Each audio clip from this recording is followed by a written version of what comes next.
संस्कृत को आगे बढ़ाने का काम ये न केवल संस्कृत का प्रचार है, भारत के उत्थान के काम के साथ अपने आप जुड़ा है। और संस्कृत के प्रचार और प्रसार और उत्थान के लिए लगे हुए सभी कार्यकर्ताओं को मैं प्रणाम कर कर कहना चाहता हूं कि जिस दिन आपने काम करने का तय किया, उस दिन आपने ज्ञान के भंडार को भारत के लिए उपलब्ध कराना और न केवल भारत, समग्र विश्व को अनेक प्रकार के ज्ञान के भंडार से आप परिचित कराते हो।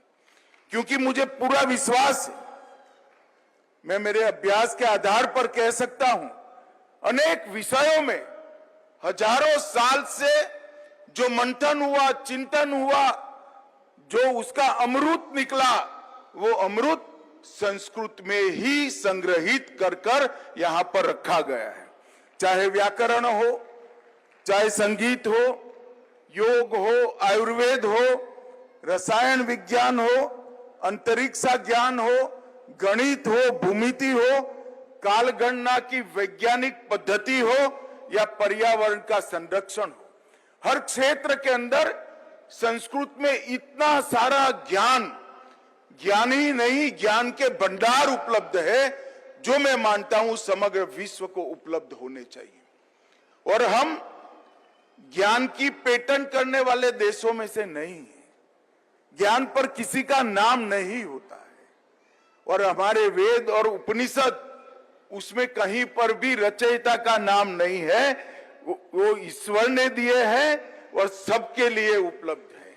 इसी तरह से संस्कृत के अंदर वेद, उपनिषद, सुभाषित और अनेक प्रकार की पांडुलिपियों में जो ज्ञान है, ये पूरी दुनिया के लिए उपलब्ध होना चाहिए। और संस्कृत भारती जो काम कर रही है, वो ज्ञान के इस पिटारे को दुनिया को उपलब्ध कराने की दिशा में पहला कदम है। जो लोग संस्कृत के लिए काम करते हैं, वो ऐसा न समझे कि हम दुनिया की अनेक भाषाओं में से एक भाषा के लिए काम कर रहे हैं। एक ऐसी भाषा है जो न केवल सबसे ज्यादा वैज्ञानिक है, इसके व्याकरण की कोई जोड़ नहीं है। दुनिया में छंद और मात्रा अगर सबसे पहले किसी भाषा में संशोधित किए गए और पद्य साहित्य को गेय स्वरूप में याद रखने के लिए छंद और मात्राओं का उपयोग किया गया, वो केवल और केवल संस्कृत में किया गया। और इसी के कारण आज भी संस्कृत जिंदा है। और आज यहां पर 1008 संस्कृत संभाषण शिविरों का सामूहिक समापन समारोह हुआ है। तब मैं हृदय से संस्कृत भारती के कार्यकर्ताओं को बहुत बहुत बधाई देना चाहता हूं। 23 अप्रैल से लेकर 10 दिन तक 17,000 से ज्यादा लोगों ने संस्कृत का परिचय भी बनाया। अगर परिचित होंगे तो फिर से इसको अपनी स्मृति में संजीवन करने का काम किया और बोलने का अभ्यास भी किया। और मुझे विश्वास है जिन लोगों ने इसमें हिस्सा लिया है, आने वाले दिनों में उनकी रुचि संस्कृत में जरूर बढ़ेगी। मित्रों, आज मैं संस्कृत भारती के कार्यक्रम में आया हूं, तब मैं बहुत आशाओं के साथ कह सकता हूं कि संघ और संस्कृत भारती ने जब संस्कृत के पुनरुत्थान को पकड़ा है, तब विजय निश्चित ही संस्कृत प्रेमियों की होने वाली है। संघ ने जो जो अभियान अब तक लिए और संस्कृत भारती के कामों को मैंने जाना है, इस बार तो बहुत बैठना नहीं हुआ, मगर 2019 में जब निमंत्रण देने आए थे तब काफी बैठना हुआ था। लगभग संस्कृत भारती ने 81 से लेकर अब तक 1 करोड़ लोगों को संस्कृत बोलने का परिचय कराने का काम किया है। आप कल्पना कर सकते हैं 1 करोड़ लोगों को, जिनको संस्कृत जरा भी नहीं आती है, इनको बोलने का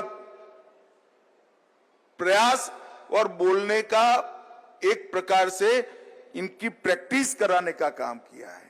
1 लाख से ज्यादा संस्कृत सिखाने वाले लोगों को उन्होंने प्रशिक्षित करने का काम किया है।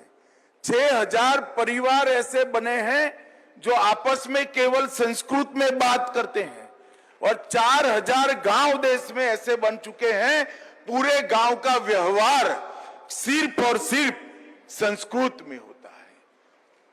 4500 केंद्र 26 देशों में बने हैं और 2011 में विश्व का सबसे पहला विश्व संस्कृत पुस्तक मेला, उसका भी आयोजन करने का यश संस्कृत भारती को जाता है। और उज्जैन में 2013 में जो साहित्योत्सव हुआ उसको भी संस्कृत भारती ने आयोजित किया। संस्कृत भारती का ये जो प्रयास, उसने न केवल देश की जनता के मन में संस्कृत की रुचि बनाई, धीरे धीरे धीरे संस्कृत की स्वीकृति भी बढ़ रही है। और मुझे पूरा विश्वास, ये तो देसी भाषाओं का है, बोलियों का है। हमारे यहाँ गुजरात में कहावत है कि 12 योजन दूर जाए तो एक बोली नई बनती है। हम किसी भी भाषा का विरोध नहीं करते हैं, मगर कोई अपनी मां से कटकर नहीं रह सकता। देश की लगभग सारी भाषाओं की मां संस्कृत है और इसलिए संस्कृत जितनी समृद्ध होगी, संस्कृत जितनी सशक्त होगी, उतनी ही देश की हर भाषा और हर बोली को एक ताकत मिलेगी। वेद और उपनिषद के ज्ञान को बहुत सरल कर हमारे संस्कृत सुभाषितों में हमारे महात्माओं ने रखा है।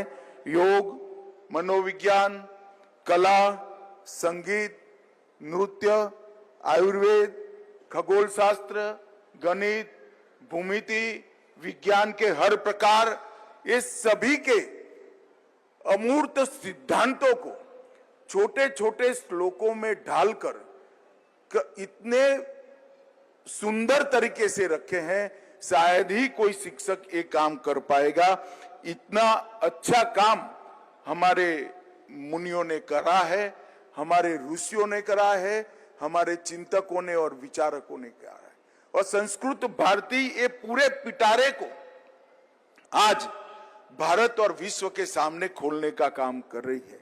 मित्रों, वसुधैव कुटुंबकम की जब बात करते हैं तब विश्व को आश्चर्य लगता है, मगर उनको मालूम नहीं है वसुधैव कुटुंबकम जिस जगह से आया है वो जगह में ये सोच बच्चे बच्चे में हमारी संस्कृति और संस्कार के कारण आज मिलती है।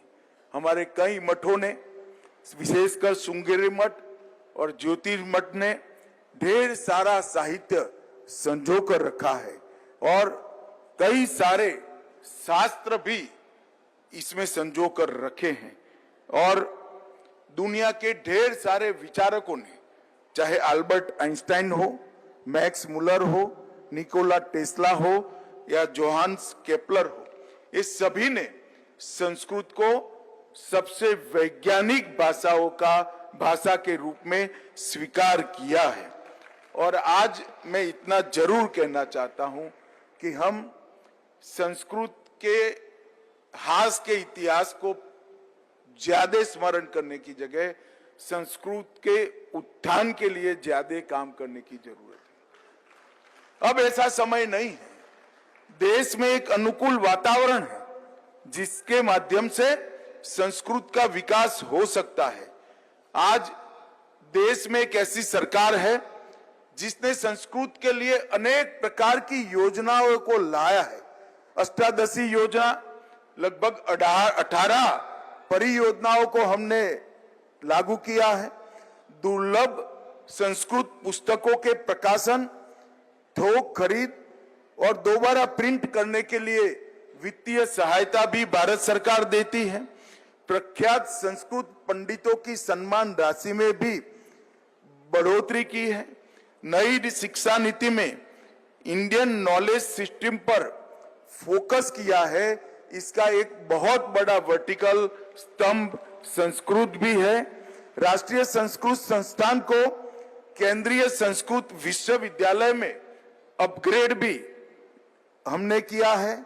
शास्त्र चूड़ामणि योजना के माध्यम से सेवानिवृत्त प्रख्यात संस्कृत विद्वानों को अध्यापन के लिए नियुक्त करने का काम किया है।